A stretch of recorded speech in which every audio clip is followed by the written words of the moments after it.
What is going on, Badger fans? Another episode of Locked On Badgers. We're coming to you whenever there's news, and another commit from the transfer portal, plus big time receiving target is on campus.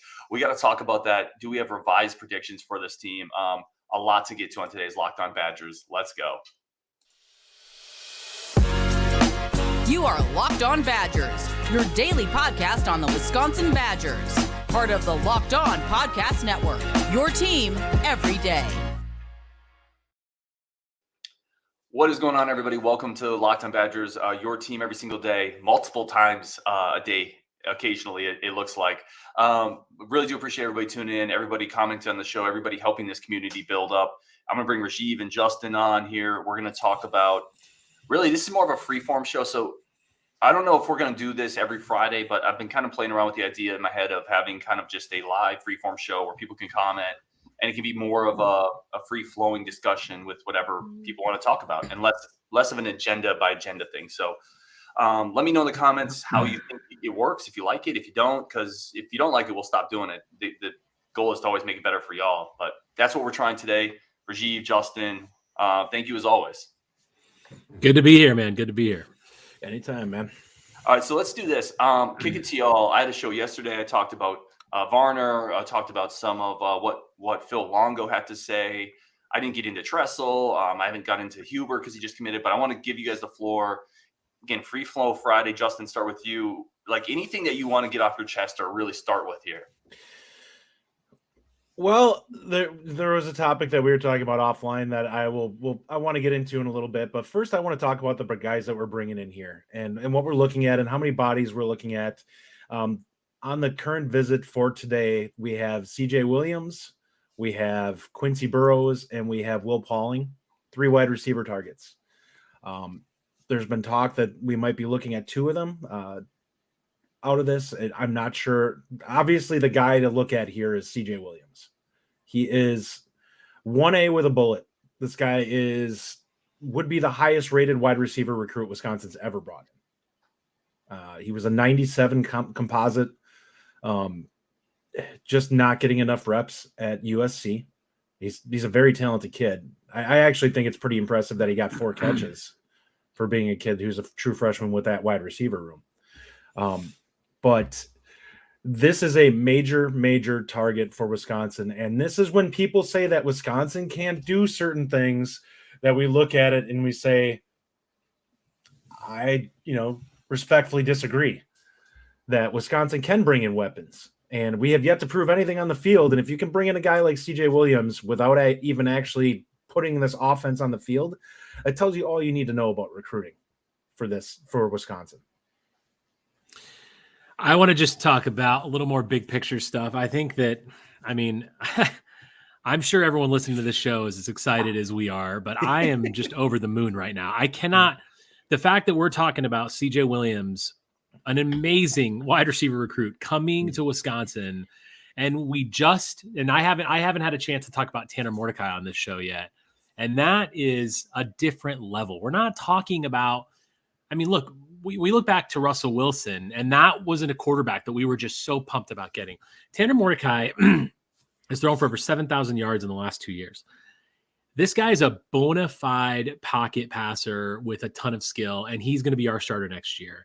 You take what we saw last year with Mertz and what we saw with the dysfunction on offense, and now you bring in Mordecai, and you bring in Phil Longo, and you bring in and what has that done to the quarterback room? What has that done to the wide receiver room? What is that now doing to the offensive line room? Every single area of this team continues to grow, continues to go up and up and up. And frankly, as far as I'm concerned, the ceiling continues to go up and up for this team, as does the floor. I just feel like, when Fickell started, I'm thinking, okay, this is great. This is our chance to evolve. I've brought up on the show before the evolution needed in our offense, a true evolution from what it's been for so many years to what it can be. And that is exactly what is happening. If you asked Badger fans to write down on a sheet of paper what kind of offense they want, this is what they want. Mm-hmm. Jesse Temple did a great article in The Athletic. Those of you who don't subscribe to The Athletic, it's a fantastic Jesse Temple, I'm sure you all know he's an amazing writer. he did a great article today. I think it might have dropped yesterday, but it was it was an interview with Longo explaining his offense.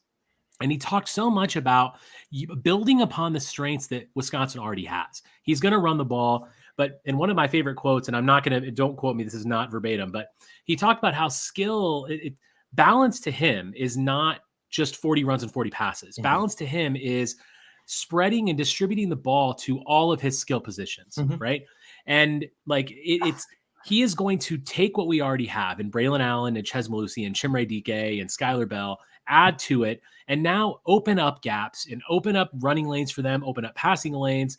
It's going to be something that we have wanted for years. We've always wanted to compete at a higher level offensively to supplement the defense that we already have. And I can't even get my head around what's happening here because it doesn't even seem real. It doesn't seem real. And it's like, is this as a Badger fan? I've been a Badger fan since 1999, my freshman year at Wisconsin. And I've never been this excited. And I think, I mean, I'm just like these guys. I'm looking at this stuff every year. I'm just waiting for the year that we can break out. And I have never had this level of excitement. And Phil Longo is bringing something that we've never seen. And it's just, you take all these pieces together and, you know, PJ Fleck keep shivering and keep getting scared because the Badgers are coming, and everyone in the Big Ten needs to look out first. Right. So that's my initial thoughts. I love it. I want to throw 2 cents in there because I want to harken back to when we discussed the Nick Evers, you know, like what were reasonable expectations for him, because I want to explain the difference that I have with Tanner Mordecai and him. When we were talking about him, and we said, what are realistic expectations for Nick Evers? For a first-year starter, what would we think that would be reasonable to expect? I think reasonable expectations with Tanner Mordecai are legitimately a guy who's going to push to around 30 touchdown passes, which seems like a lot, but when you look at a guy who's consistently done it, and now he's going to be in a system where he's basically going to be allowed to let her rip, and also I think part of this is going to be Wisconsin is going to catch some teams off guard who are not used to defending this style, especially in the Big Ten, because it's different than everybody. Legitimately, Ohio State is really the only other team that plays an offense similar to the air raid. Yeah, we talked about offline how every single, and then we're going to get to a bunch of comments. The other thing we want to do on the show is get to a bunch of comments as well. But everything changed. Everything feels different, right? The communication on the team feels different. The recruiting energy feels different. The emphasis on meeting needs in the transfer portal and the urgency to it feels different. That's an excellent word right there. Is exactly what Wisconsin football has been missing for, it seems like 5 years now. The urgency associated with what we need to do this, or we're going to regress, or we're going to atrophy as a program. And so, you know, seeing this and having them be like, we have to maximize everything. It's not we need to pick or choose. It needs to be everything, because that is how you maximize your program. Yep. And in the background, quick, Rajiv, and then to you. I was just going to say, because this gets lost and we've forgotten about this. In the background of this is also a massive facilities upgrade happening that predates Fickell, but all of this is happening together. It paints a pretty bright future here. I mean, how many times over the years, especially in the Paul Chryst era, have we just been frustrated about lack of recruiting, lack of excitement, lack of change, lack of ingenuity, unpredictability? All these things are being solved by Luke Fickell. And I mean, you know, it's not only Badger fans. If you look at national media, you read college football things, everyone is talking about Wisconsin right now, and everyone's talking about what's happening. And frankly, there's a lot of jealous programs out there right now. Nebraska being one of them, Minnesota being another one, and frankly, every Iowa, they're all like, "Oh, no." Shoot, Minnesota's saying that we got nothing to worry about. None of these changes are going to work. It's the same old. Parts of Ohio keep telling your story. Keep telling your story, PJ. I mean, this is just like I really truly just feel like it's what we've wanted for years. And every time I think, okay, well, that's good, we're doing good, let's just kind of keep going, I get surprised. Like, you know, we have a group chat with the guys here on the show, and all of a sudden I'll wake up and I'm like, oh wow, these guys coming. Oh wow, we're getting CJ Williams coming for a visit. Like every day we're just seeing more and more things. I mean, I've said it before. I'm so proud to be a Badger fan, and I hope that everyone else feels the same way, because we are getting ready to start an era of this football program that, frankly, we have been waiting for a long time. Now, is it guaranteed that it's going to be successful? No. But boy, I'll tell you, every single day that goes by, my confidence level of this being a successful step is just growing massively. Yeah. Well, we got to take a quick break, but I want to go into the break with this quote. So I'm going to put this clip up because I think it's really good. Locked On Gophers. I hate to mention that team in this show, but they did an interview. You guys remember Galen Elmore? Yeah, tight end. Yep. Was a From Wisconsin. Wisconsin. Went to Minnesota, but he had been recruited by Luke Fickell as well before he went to Minnesota. And he said, when I heard about the Fickell news, this is on an interview just today or yesterday, he said, I was like, oh no, why did they hire him? Couldn't they hire Gary Anderson? Like, I hate it when my rivals hire people that scare me. I mean, I'm going to put that clip out there as well because it's great stuff, but it just tells you the waves that this has made across the conference and across the country. All right, coming up, we're going to take a bunch of your comments. We're going to talk about, we haven't even talked about the newest commit, right? There's an offensive lineman that committed to Wisconsin. We got to talk about him next, and then we're going to dive into all your comments, continue picking Rajiv and Justin's brain. This is going to be a lot of their show, but we got to take a very quick break for the friends of our show. Today's show is brought to you by Built Bar. Built Bar, I've talked about it a lot. It's something, listen, I'm trying to get a little healthier. I was not exactly disciplined in any way, shape, or form over the holidays. So Built Bar is a great way for me to lose a little weight, eat a little healthier, have a simple protein-filled snack that I can go to. My kids love them. I talked about that. It's not hyperbole. They love them. And they eat them up. They think they're eating candy bars. They try to hide it from me. It's kind of a little dad win because they're actually eating something that's not a candy bar, has protein, 100% real chocolate, and great flavors. Everything from churro. I've talked about I love the coconut almond one. The churro one's probably my favorite, but coconut almond's great. I like anything with peanut butter. So they have a peanut butter brownie that's incredible, decadent, wonderful. It's insanely good stuff for a protein bar. And it doesn't, like I said, it doesn't taste like you're eating cardboard. And they're mainstream now. So you can head to Sam's Club, get a 13-bar box. You can go to Walmart, get a 4-bar box. You're not going to regret it. You're going to thank me later. Built Bar, it is the way to go. And let's keep this thing rolling, y'all. Let's get Rajiv, Justin back on. Really do appreciate everybody watching. We got 155 in the just watching live right now. We're gonna have more people watching later. That's amazing. You guys rock. Let's talk about the newest commit, and then let's dive into some comments. In fact, we can lead off with comments because some of the comments leading off are talking about the commit. Fickell strikes again from Steve Mitchell, offensive tackle from Cincinnati. Jimmy Widemore says, "Yep, Joe Huber, let's go. This sure is fun." So Joe Huber, redshirt sophomore, Cincinnati starter last year, graded out really, really highly on some of the analytical sites for whatever that's worth. 6'5", 310 pounds. Gentlemen, another one coming to Madison. Expected to be a swing tackle guard prospect for us. So a guy who's probably going to push towards the guard position, I would guess, would be most likely given our depth at tackle right now. But a big need. We don't have a lot of depth on the interior offensive line. It's really important for us to shore that up. I think you also need people that are going to push that group because I don't think that they had the best year this last year, and hopefully you can get some guys that can raise the level of play in the offensive line. And that kind of goes to the whole team. Depth breeds competition. Sometimes you think of depth as like, oh, well, there's too many players at a position. No, it forces players to play at their absolute best. When our offensive line last year for the most part knew, they were the starting line. Now you got people back there behind them saying, listen, if you don't work for this spot, if you don't play as hard as you can, I'm going to take your spot.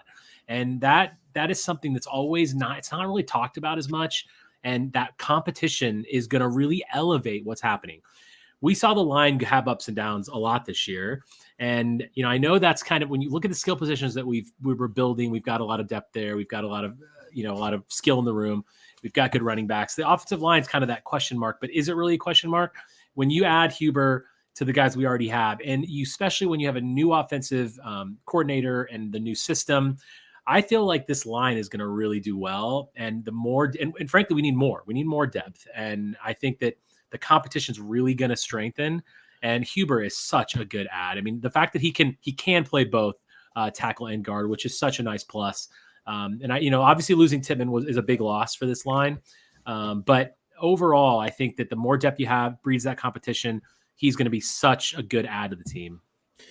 Yeah, I think the jury's going to be out on the offensive line. I think it will help having a much more pass-heavy scheme because it's going to keep people out of the box, which should the thing that we're looking at here is where we are now is we're looking at what does it take for the offensive line to be a national title winning offensive line type of line. And I don't think we were close to that last year. They weren't dominant really for the majority of the season. They had some good games. Don't get me wrong. They're not a bad line, but they're not national title level right now. And they need to make a couple steps up. And this is a move that hopefully helps push them in the right direction towards that. If nothing else, you had depth, which Rajiv, you talked about. Depth breeds competition. But here's another thing that I don't think we've talked about, or I haven't talked about it enough. Everything gets hurt when the offense is broken, right? So we haven't been super high on the offensive line the last couple of years. They're also blocking 9-man fronts and heavy front blitzes, right? And it's not to make excuses because they also have multiple tight ends in there helping, but that's tough when the other team knows you're running the ball. They're not worried about you getting a screen behind them much or anything. So they're just kind of teeing off on it. I think the offensive line is going to be better set up in an offense that, quite frankly, isn't so predictable as well. Absolutely. And if you look at Wisconsin's lines historically, have always been very strong, very big, very, the ability to run the ball is always there. But as over the years, every time Paul Chryst had another year here, the offense got less and less inventive. And so the offensive line looked worse, to your point, Ryan. And I think that now when there's weapons all over the field, we're going to be passing on first down. We're going to be doing all kinds of things. That is going to just open up. It's going to make that line is actually built for this. Like they're going to be so good. And the thing is, all those guys coming in were good. If you on paper, we have one of the best lines in the Big Ten. But when all you're facing is they know exactly what you're doing. We talked so much about predictability of this offense last year. Well, all that goes out the window now, and the linemen can actually be what they intended to be, which is very strong, very big linemen who can run block, who can pass block, and they're going to be in a system that's going to set them up for success. Another guy to keep an eye out for that the Badgers are targeting is Jake Renfro, also center from Cincinnati. That is that one's a big deal because I think that I love Bortolini, but I think I'd prefer him to be at guard if I had my choice. And if you can get Renfro in, who is a legitimate, like all conference type center, you have a guy that comes in that really, really helps build that line from the interior out. What are you hearing, Justin? Are you hearing that's going to be, are we looking positive on getting Renfro? Tea leaves that are out there. Well, I mean, it's going to be the two teams that are to watch on that are LSU and Wisconsin. And I believe somebody mentioned today that he's on a trip to LSU. He just came off a trip to Wisconsin earlier this week. So my guess is we'll probably get a one way or the other coming up here shortly. I know from what I heard, LSU made a massive NIL push with him. I don't know how much of an effect that has on things. And well, let's be honest, he's going to be going down there to meet that head coach, which is definitely going to play in our favor. Yeah, like compared to Luke Fickell for sure, right? And that's another thing. You hear people talk about Luke Fickell and how he has a lot of the good qualities of Paul Chryst in that he comes off very genuine. Like people really like him, but he also has an energy and an intensity about him that I think gives him a little bit of an extra push there. All right, let's do some other comments here. Let's get to some of this for sure. Brian Strutt said a couple other receivers from Cincy that are in this weekend. There's 3 of them. We were talking about them before the show, and I already forgot the names. One of them are Quincy Burrows and Will Pauling. Okay, so we have 3 receivers. CJ is obviously, we talked about the big fish, the former 5-star guy, but 2 guys from Cincinnati as well. Jimmy Widemore says Quincy from Cincy. I love it. Let's keep going here. There was one in here I really wanted to get to. I'm going to start talking about. I'm going to find the quote, and I'll kick it to you. For talking about the transfer portal, somebody in here mentioned how nice it is to see PJ Fleck. Luke Fickell. Don't say that. I'm sorry. Come on now. Luke Fickell going after transfers with a lot of eligibility left, kind of building the roster, but still maintaining that youth and that team building dynamic. Yeah. He talked in one of his early press conferences about building the program from 300-mile radius. That's recruiting. He said he doesn't really want the transfer portal to be a huge part of what he does, but what he's doing is filling the gaps, which is exactly what he said he was going to do. We have gaps. And we still have gaps, by the way. Jamel Howard, if you want to come to Wisconsin, that'd be great. Yeah. We have gaps that we still need to fill, but he's addressing them. And that's kind of what I meant earlier about how anything you think of that you want Wisconsin to do, he's getting it done within a couple days. He's literally out there doing every single thing that's necessary. So yeah, I love the aggression and with the transfer portal too, and with recruiting, the fact that he is much more in tune with NIL and he can talk that language, and with everything from the Varsity Collective and how that's growing, I just feel like we're setting ourselves up for a lot of success in that area. And he knows what the needs are and he's going to get them. He's not going to just make excuses and say, well, we're going to go with what we have. We're going to do this. No, he's saying, all right, if we're not good enough in this area, we're going to go get someone. We know the offensive line is a need. We know receivers a need. And look who's coming here this weekend. We know D tackles. Nose tackle is a huge need. And I'm sure that's going to be the next thing we're going to see come through the portal. Yeah. One thing I'll say is do not assume that the staff is unaware that they don't need something or that they need something. We're finding that news team seems to really come out fast with this staff. Like we may hear nothing and think that nothing's going on, and all of a sudden, boom, we have somebody committed. So it's one of those things where things come together very quickly with this group, and it's a lot of times like even the CJ Williams news. We heard about that a couple days ago, and instantly 5 minutes after he's in the portal, he's on a visit coming here. So, this is a staff that you need to give them an opportunity, but they are very aware. And I agree wholeheartedly. I think that we had a very underwhelming 2023 recruiting cycle in terms of not necessarily the kids we got, just the level of commits that we had, meaning we did not fill the numbers that we needed in this group. And I think that that's why we're seeing the mad rush kind of in the portal now that we would not normally have. Now, there were bodies that we needed to get in there, older bodies that were ready to play more so than filling out the recruiting level anyways. But it's nice to see, like you said, that we have guys that are coming in that have multiple years of playing time left, because it's not just, it's the one downside to Mordecai, but we, have a couple guys behind him that we feel pretty good about. So. Yep. And Zach Bart says CJ Williams was allegedly turning heads at the USC camp, suffered a nagging injury. That's what held him back. Otherwise, seems like a phenomenal talent, would be a monumental grab. Yeah, again, we've talked about it a couple times, but that is just so massive from where we normally are to be even in the talking space of a 5-star receiver that was going to USC, right? It's just so far outside of our normal comfort zone. It's just wild. And it goes back to what we said. Everything is different. Everything is changed. Guys, just think about next year, Buffalo.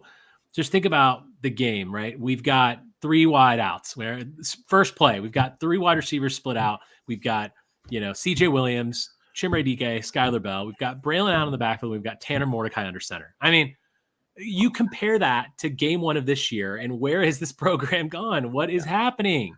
How funny would it be, really quick? How funny would it be if Phil Longo came out and trolled everybody, went 2 tight ends, a fullback? He goes goal line offense. Like, no. How funny would it be? But no, you're totally right, Rajiv. I want to say this: having watched his film I watched just the All-American game to get kind of a feel for what type of athlete we're getting there. Yeah, CJ Williams. He legitimately, when I look at him from a physicality standpoint, we have not had a wide receiver like that since Cephas, and he's more athletic.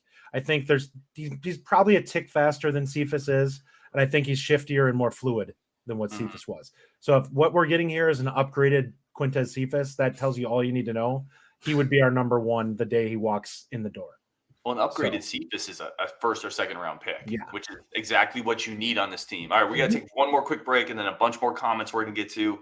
Again, kind of a free-form Friday, so we're just kind of letting the discussion guide itself. Really appreciate everybody tuning in. One quick break for friends of our show, and then we're going to get into a bunch more comments. All right, let's bring Rajiv and Justin back on. Really do appreciate everybody tuning in. Let's get some more comments. But while I search for a couple more comments, I do really quickly want to kick this out to y'all. Coach Tressel, Mike Tressel, the new defensive coordinator, said the ceiling is national championship. That's the goal. Does anybody here have an issue with that statement? No. Not at all. Not at all. I think go ahead. Go ahead, Justin. Go ahead. I was going to say, for the level of program that Wisconsin is, and the way that college football has gone national, and I think this is the underrated fact that people just can't seem to get through their heads that want to say Wisconsin can't compete. The game has gotten national. You can recruit nationally now.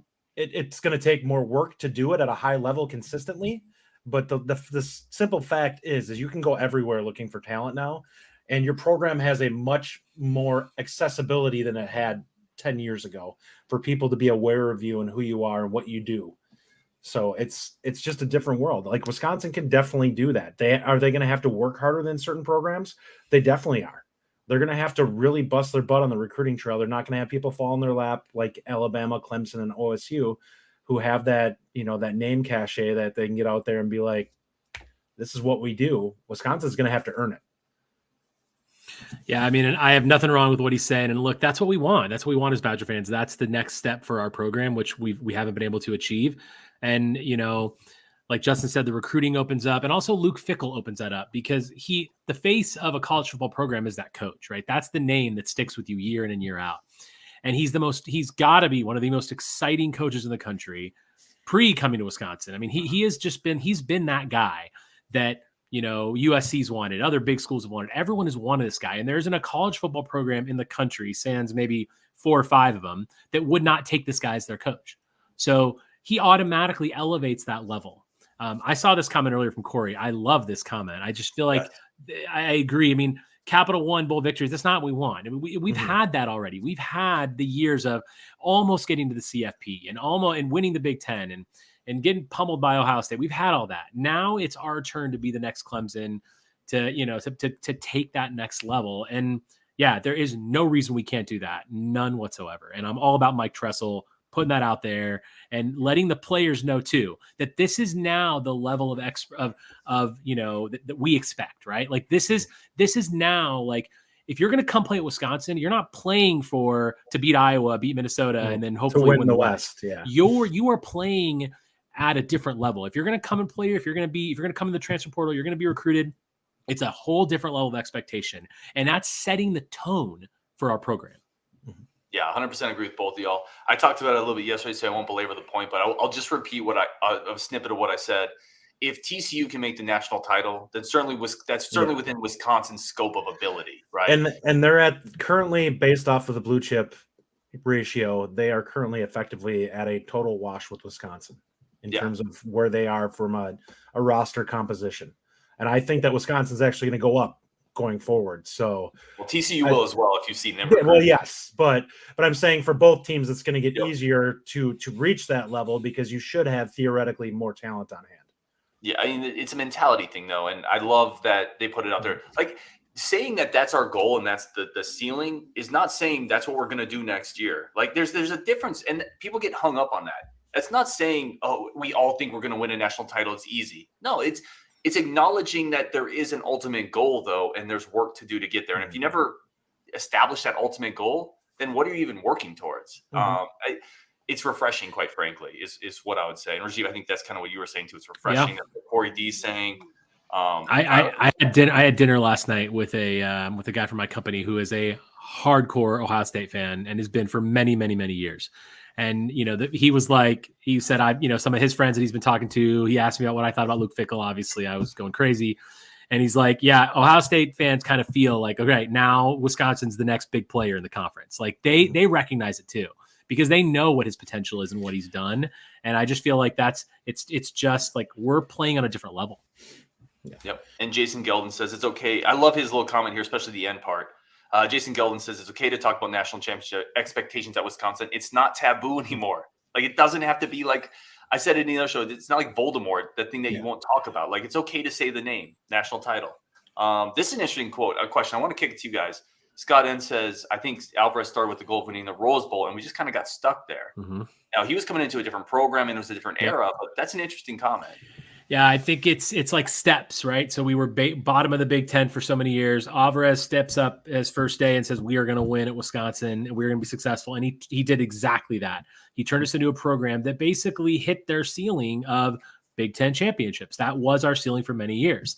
And that the program did get stuck there. And everything after that, like that kind of era of Wisconsin football has been consistently great. I mean, consistently good, sometimes really good and great, but never elite.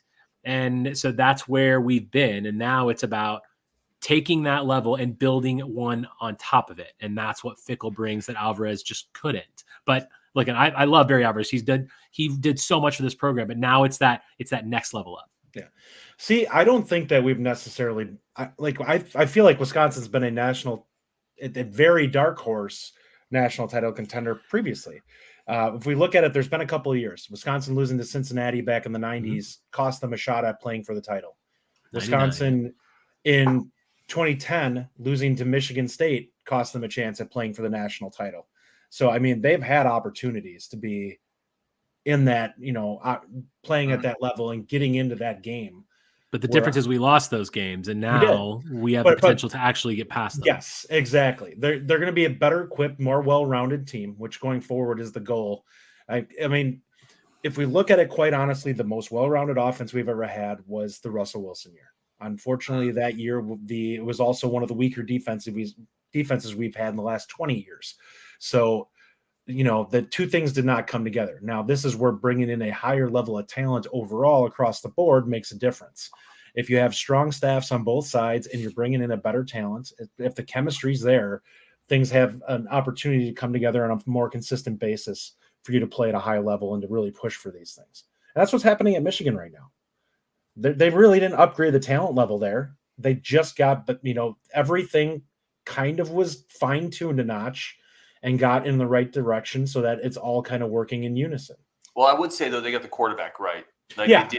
McCarthy is definitely a step up from what they had, and they evolved their offense. That's what we're doing. That's the biggest one. It's the same thing here, yeah. And that's what we're doing. Brock Waterman says, just joined the video and subscribe. Thanks, man. Brock, I appreciate it. It seems like the weak point of this team will be linebackers. What do you guys think about this? Rajiv, why don't you take this one to start? Yeah, for sure. I mean, obviously with Herbig gone, that's just it's leaving a big hole for us. And yeah, I mean, I've been saying this for a while. We really do need to take the transfer portal and get in, outside linebacker, especially. I feel like we have a lot of issues there. But I think the bigger issue than linebackers is still nose tackle. The defensive line. And yes, we got Varner. Is that right? Am I saying that right? Yeah, Varner. Yeah, Varner. He's going to be at the end. Yeah, he's a den. Yeah, 260. But that's still, to me, that's the bigger issue is nose tackle. Who's going to be the point person of that 3-5, 3-3-5, 3-4, whatever it is that we're running. That's still a really key piece for us. I'm curious if we'll see a guy like Jason Ellison from Oklahoma who just joined the portal. If that's a guy that we end up targeting for that nose guard position, seems to fit the correct build and everything that you'd look for. Former high 3-star recruit for them. That would be a guy if they feel like he's a fit, that might be somebody we would target. But I think they will still go after that. I think we could get by with what we have there, but I think it puts a ceiling somewhat on the team if what we play with this year is what we go into the season with. I think you need a guy there that can be disruptive, or at least make it so these guys don't have, like, we can do some consistent line changing there. Mm-hmm. I think it's a question mark for sure, right? I think it's absolutely a question mark. If we go with what we have now, I'm sorry, go ahead, Ryan. No, I was just going to get the next question, but yeah, go ahead.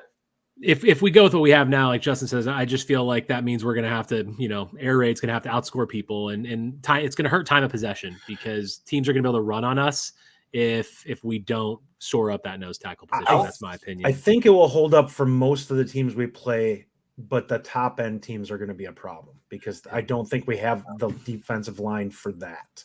How ironic would it be, by the way, if the offense really kicks into gear and the defense falls back into the defense is going to be fine.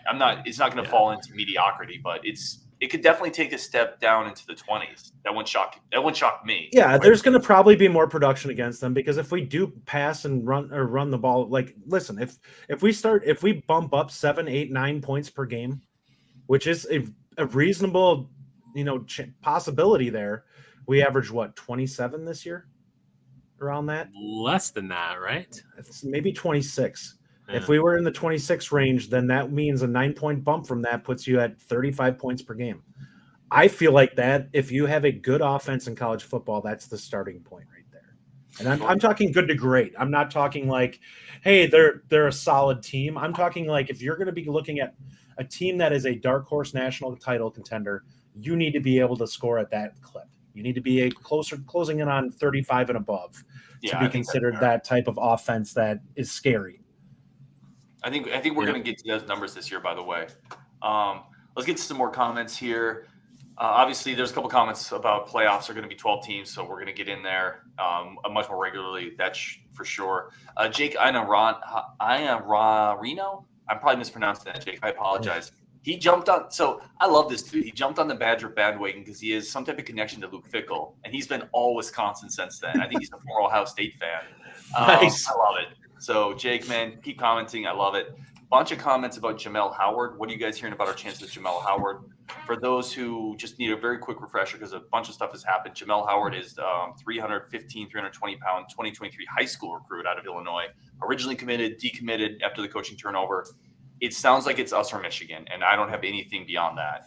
He's been really quiet over the last how long, and I wouldn't take anything with that when it comes to Wisconsin, because Wisconsin doesn't advertise. Like, it just suddenly blows out. It seems to be the way things work with our recruiting right now under these guys. They're working. They're not concerned with putting up billboards to, show what they're doing. They're letting the proof be the guys that are signing on. So right now, I'll assume that we're on him as hard as can be, and he's a guy they desperately want. Mm-hmm. And Michigan has, they've been very active in the transfer portal, and the recruiting class was really strong. And I think if I'm Jamel Howard, I'm looking at, what's my playing time options at Michigan? And I know there's always the transfer portal in the back pocket. He can always go there and then leave if he doesn't feel like he's going to have that playing time. But I would like to think that now, he sees everything that they've got. He says he's not going to sign until February. He didn't do the early signing day for a reason. He wanted to wait. And I feel like we've got a really good shot at him, and that's a massive get for us. Mm-hmm. Yeah, he's a guy, just if people don't know, he is absolutely blown up. LSU came in and offered. Ole Miss came in and offered. This is a 315. He's like a Keanu Benton type of guy. Yeah. He's a 320 pounder that can move. He's not just a guy that leans on people. So it would be a massive recruiting win against big boys at this point. Michigan, LSU, et cetera, et cetera. So certainly somebody that we're all hoping that Wisconsin continues in on. And he feels a big need on the roster as well. So that's a big one. I think we're going to start to wrap it up here. We're at almost 40 minutes. And we didn't get to every comment. A couple more here from Jamal Howard. We didn't get to every comment again, but got to a lot of them. I really appreciate everybody tuning in. We got 250 people watching right now. So for everybody watching, really appreciate it. Hey, let's do this one last thing here you wanted to do. You said you wanted us to make our projections or updated projections. Right. Yeah. Prediction really quick, by the way. Trajan Prochnow, I think he joined late. Again, apologize if I mispronounced it. Did we talk about CJ Williams already? We did. But just to rehash, a lot. But stud receiver. We did get a couple questions, though, guys. What do you think our chances of landing him are? Because he does apparently have some UCLA interest, and a guy like this always has dark horse interest from random schools as well. Most recent news I've seen on him is UCLA is not necessarily enamored with the idea of bringing him in. They're chasing after Sturdivant, a kid from Cal who's in the portal. Williams kind of burned them a little bit when it came to his original recruitment. So I think that they're kind of keeping it at arm's length. It's possible they could get in there, but right now we're the only visit he's making, and there's a chance we may lock him down. I would not be shocked. And also, these guys kind of let their social media do a lot of the talking for them. And if you just look at his social media, you can kind of get a sense of where his head's at. It's a lot of Wisconsin, and that's kind of like it's kind of it's a really good way. Nick Evers did the same thing. When he was coming here, it was like you saw his Twitter just kind of start popping up with Badger stuff. So that's what's happening with Williams, and that's why I feel like we probably have him now. We'll toss one more name before we go to the projections here, and that's Cade. Is it Barong? From the tight end from Notre Dame is another guy that Wisconsin's coming after. Another spot they can use some help. Yes, tight end could definitely use it. We've had injury issues there the last several years, and it's another big athletic body that you can throw out there at that position. Yep. We're going to get to some projections, updated projections, really quick speed run. I keep saying we're done with comments, but y'all have so many good comments. Logan Couch thinks TJ Bowlers will step up big time. Listen, that's certainly possible. Tim says Mullins is more fitted to the nose. That's an interesting one that I haven't thought of. Maybe Varner kicks outside. Mullins is a pretty squat, strong. Now he'll be a 6-year guy. He's not going to be very disruptive, but he's a guy that I think could hold a point there. Right. None of them are going to be Benton, but if you had let's say you have Paez, Curtis Neal, and Mullins in the middle. The difference here is Well, one of the things we need to take into account with this is that the defensive line is going to play different than you're accustomed to watching Wisconsin. They're going to be slanting and shooting gaps a lot more than what we've seen in the past. Wisconsin is going to be targeting very different defensive linemen. It just so comes into is fitting that Jamel Howard also fits kind of what they want there. He's a guy who can project as being a disruptive nose. Yeah. So some of these other guys, it's going to be very interesting to see how we hit the portal, if there's going to be any more defensive line guys, because we're not really filled with guys who are the disruptive type of defensive linemen, with 3-3-5 of what they traditionally have run. A lot of these guys we're going to see, it's going to be very interesting to see how they fill those roles. All right, let's do a quick kind of what is your projected Wisconsin season next year? We'll wrap up on this. Justin, why don't you start? Oh man, you're making this tough on me. I hate this because I'm drinking the Kool-Aid to a point too. I'm not, title, Yeah, it's not the national title. I'm gonna go ahead. I will say, based off of our schedule, because listen, I'm not impressed with our schedule, and I want to make that very clear as to why my projection is as high as it is. If everything comes together, I think they can be 11-1. I think they beat everybody but Ohio State. Obviously you win the West at that point, you get to the title game, then you flip the coin. Which I'm going to be honest with you, even that Ohio State game, there's a chance that we could pull that because they're going to be breaking in a lot of new players. So it's going to be a new quarterback, and that's always the year when you want to hit Ohio State, is when they're breaking in somebody new at quarterback. All right, Rajiv, what do you think? I've started kind of by saying that when Fickell got here that it was going to be an 8-win, 9-win season. I absolutely think 10-2, 11-1, and I am very confident in saying that. I really feel like the Big Ten West is ours at this point, and I think the Big Ten championship is ours.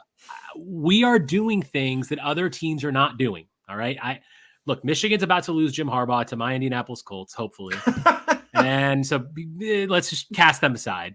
And sure. Ohio State is coming to Camp Randall. That's going to be a tough game for them. And even if they beat us there, we've been in that game against Ohio State, and they've pummeled us, but we've also been in some games where we've given them a lot of fits. And that's with the old regime. Now we're talking about all new, skill position players elevated, linemen elevated, offense elevated, air raid, everything. There is no reason that we cannot win this conference. So I'm telling you right now, Big Ten champions next year, Wisconsin Badgers. Write it down. Ryan, can you put up Isaac's quote? Let's see. You're right above yours. I want to just say this about your quote here, Isaac. It's not going to be Ohio State twice. Michigan is in the driver's seat on that side. If Jim Harbaugh stays, it's probably going to be Ohio State losing 3 years in a row because they're going to be settled in with a quarterback that they're comfortable with, who is playing, probably going to take a step forward. So that's going to be a very, very, they're going to be the cream of the crop for the Big Ten. So I hate to be the guy that's a little less downer, Ryan. Listen, I'm not saying we're going to hit ours. I said we wanted to go with the highest of what I was saying. I mean, I would say 10-2. I think 10-2 because the schedule's bad. We're losing to Ohio State. We lose to Ohio State every single year. I'm not ready to think that next year's the year. Coaching transition has changes too. It takes a while for things to gel. Yeah. And for all the excitement, deserve it, by the way. I share that excitement. I love Mordecai. I love what we're doing. Ohio State, every player they have is a 5-star guy. Every guy they have is a stud, right? And to Justin's point, yes, they're breaking a new quarterback, but we've been saying that about Ohio State for 17 years. Yeah. And every quarterback they break in is Justin Fields and then CJ. I didn't say we'd beat them. No, I'm just saying these are the reasons I wouldn't think we beat them because I know the guy behind them is going to be a 5-star. Well, there's going to be a lot of turnover too, and when it comes to Wisconsin, the thing that I get a little apprehensive about is simply that chemistry for the great teams have chemistry, and with all the changes and stuff here, it all has to come together. We could be anywhere from I think the floor I'm going to put on it with what we're bringing in here is probably 8-4, and I think that would be a very down season if that happened. But it could be a season, hopefully, that shows a lot of growth if that happens. I think it will be better than that, though. Yeah. I mean, First of all, I would say that Scott, who also was on the show a lot, agrees with me on Big Ten championship. So let's go, Scott. Scott's in my camp, and Scott is not always very optimistic. So Scott's in my camp. It's and true. And I would also say, let's think back to when Russell Wilson got here and what we did when we got a quarterback that brought in a ton of skill, not the exact same skill, but a guy that was proven like him, and now a guy that's proven like Mordecai. We lost to Ohio State. Oh well, but what kind of offense did we put up that year? That had nothing to do with the offense. That wasn't the best offensive performance of the Ohio State game. But I would say again, like I agree, like I'm super hyped, right? Like I'm crazy hyped over this. We talked about this. That being said, again, and Wes Mullenix says I'm drinking bathwater.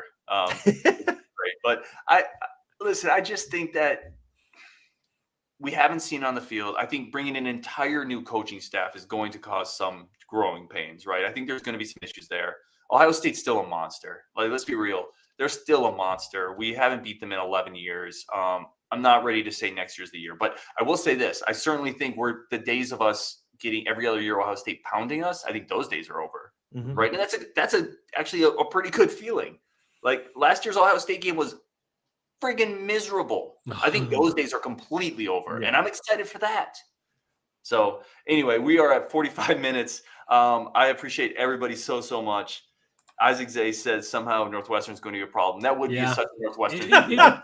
He's right. It probably will be. We'll probably beat Ohio State and then have some other. I think we're getting back to the days when Russell Wilson took on Northwestern and put up what do we have that is like 50 something or 40 something to 7 or something like that. It is funny. To be fair, Graham Mertz made Northwestern look pretty bad this year too. So no lot kidding. of people did this year. All right, let's wrap up there. Appreciate everybody tuning in. Rajiv, Justin, as always, everybody in the chat, our newest Badger fan. This is the best comment to end on. Jake, the newest Badger fan in the world. I drink all the Kool-Aid playoffs. I still don't know if he's trolling us or actually now a Badgers fan. That smile is totally genuine. If he's trolling us, he listens to a lot of our content. So he's got to be into it. I have no clue. Anyway, appreciate everybody tuning in. Really, really do appreciate it. We got an interview with Jake Chaney's dad coming up. We just did that one. He's a big fan of Fickell, by the way. We have an interview with the UNC guy coming in talking more Longo. We have a bunch more stuff coming up. So really do appreciate y'all. Stay tuned and let's keep it going. And Jake also has mentioned this, that he's known Luke Fickell for a long time and speaks very, very highly of him. So it's awesome. We're speaking very highly of him too. Yep. Let's keep it going, Jake. Love it. All right. On Wisconsin. We'll talk to y'all later.